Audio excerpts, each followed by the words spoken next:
அஸ்ஸலாமு அலைக்கும் வரஹ்மத்துல்லாஹி வபரகாத்து.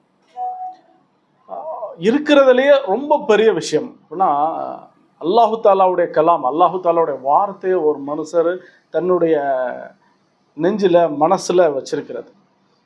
குரானை மனனம் செய்கிறது அப்படிங்கிறது லேசான விஷயம் கிடையாது.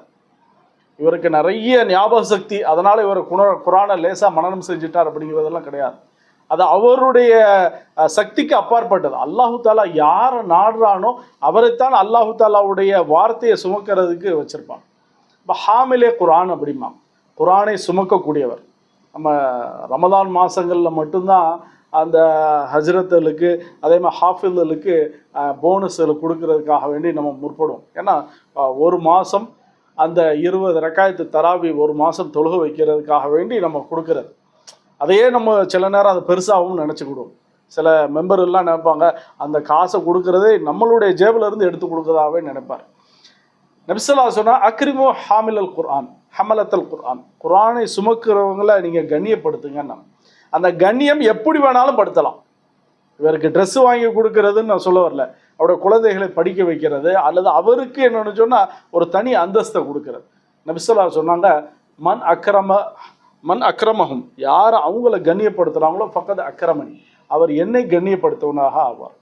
வமன் அக்ரமணி, யார் என்னையை கண்ணியப்படுத்துகிறாரோ ஃபக்கத் அக்ரமல்லா, அவர் அல்லாவையே கண்ணியப்படுத்துனதாக ஆவார் அப்படின்னா. ஏன்னா அல்லாஹ் தஆலாவுடைய வார்த்தை.